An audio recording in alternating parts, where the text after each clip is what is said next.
What's good, YouTube? It's Nas and we back with another video. Road to 300 subscribers, of course. And there was a trade in the NBA yesterday, and I wanted to wait, get my full thoughts on this trade. And to be honest, I'm really confused about it. Yes, it's a good trade for both sides, I feel like, but the Orlando Magic probably really got robbed yesterday in broad daylight.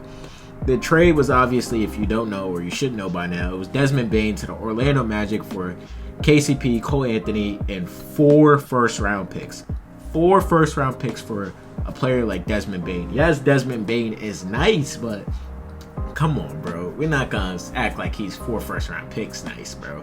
What do you think Giannis is getting in this market? But at the same time, Desmond Bane does bring to what the Orlando Magic need. They need scoring and shot making. But at the same time, like, does this put you to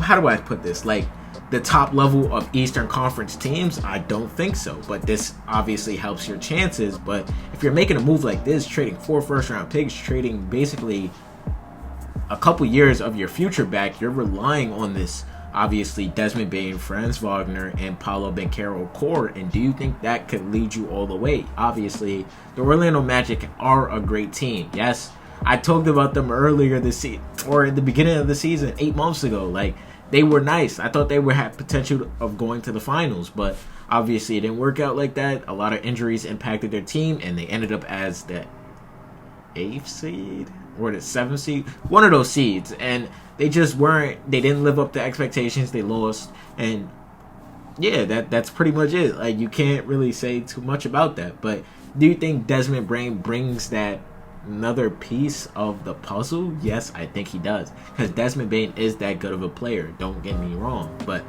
4 first-round picks, like, what are we doing? And I'm gonna just tell you something. 5 years on the Grizzlies, Desmond Bane gave it all he had. His first season, he averaged 9 points, 3 rebounds, and 1 assist. His second season, he averaged 18 points, 4.5 rebounds, and 2.5 assists. In his third season, he averaged 21.5 points per game, 5 rebounds, and 4.5 assists. In the 2023-2024 season, we're going to look at this season closely. He averaged basically 23.5 points per game, 4.5 rebounds, and 5.5 assists. And most of these stats were becoming without Ja Morant on the court, because remember, Ja Morant was suspended this season, and Desmond Bane was the leading player on the Grizzlies, because obviously Jaren Jackson Jr. missed some time with injuries, and Desmond Bane was holding it down. Yes, they were losing a lot of games, but Desmond Bane showed he can be that scoring option that the Grizzlies could use. Obviously, this season, he averaged 19.6 rebounds and 5 assists. It was not like the same season, like he wasn't as aggressive enough, but Desmond Bane was going to get you those 16, 17 points per night, because I would know, because he was on my parlay every night.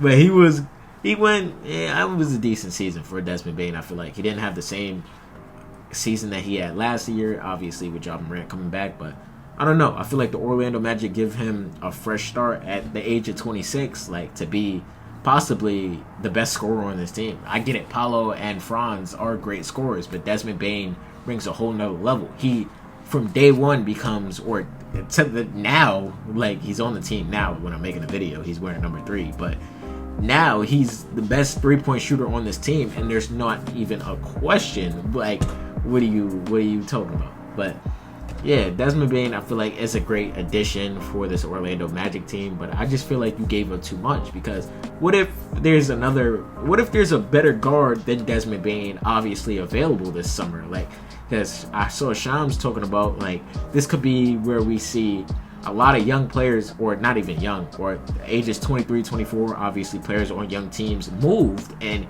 trading that much of a haul for Desmond Bane, like, it just sounds asinine. Like, it just sounds crazy to do. But hey, you don't make it to the NBA, or you're not a GM or owner of the team by not being crazy. But on the Grizzlies side, this is one hell of a move for the Grizzlies. Obviously, the Grizzlies had to change something. They just lost to the Oklahoma City Thunder, and they got swept. I said, what's next for the Memphis Grizzlies, and they didn't even let the finals finish for them to make a move. They were expected to make a move, and they made a huge alternate move on June 15th, literally. That I don't know, but obviously the Memphis Grizzlies are preparing themselves to make another big move. I feel like with these 4 first-round picks, you got KCP and Cole Anthony, which are 2 trading pieces. I don't think those 2 probably stick together. If you might keep KCP, maybe, but I don't think Cole Anthony stays on this Memphis Grizzlies team because you already have Scottie Pippen Jr., who is your backup point guard. It just doesn't really make sense to me. And now you have to obviously go get another starter with trading away Desmond Bane. So where do you go from here? Like, it should be fun to see what the Memphis Grizzlies do this offseason. Like, I don't really know what's next. Maybe they go after Trey Murphy. Maybe they go after another, or they go after a fringe all-star player. You don't know. That's how open this shit is. And they also got the 16th overall pick in this 2025 draft class, which is a great draft class. And the draft is in 2 weeks, which should be interesting. I'm gonna make a video on some of the players in the draft. I gotta look up some highlights and shit. I gotta look over their stats and shit. I ain't do that yet. Maybe I'm lacking. I ain't gonna lie, but I don't know. But the reactions are pretty much the same. Like 4 first-round picks for Desmond Bane. People are going insane. Like, whatever. But I didn't even say it. Unprotected pick. Those picks aren't protected either. If in case I thought they were protected, if it wasn't obvious. But I don't know. Like, there's a lot of justified reactions from the NBA world all over talking about 4 first-round picks of Desmond Bane is insane. And it is insane unless Desmond Bane just becomes an all-star out of nowhere next season, which not too far off because he was a fringe all-star player a few years ago. So maybe he could tap back into that level of Desmond Bane that we saw a couple years ago. And obviously the Orlando Magic make a run in the playoffs. That's why they would make this type of move. I don't think the Orlando Magic are done either. They still need more offense. Desmond Bane is just not going to be the only offensive player they add this offseason. I just don't believe it. But let me know who y'all think won the trade. I think the Memphis Grizzlies won, in my opinion, but let me know down below. Subscribe. What's good, y'all? If y'all made it to the end of the video, I hope you guys enjoyed this video. And the channel icon's right here on the right, and there's a video on the left. Click one of them holes if you didn't watch it already, and subscribe. Help the channel grow, and I appreciate you.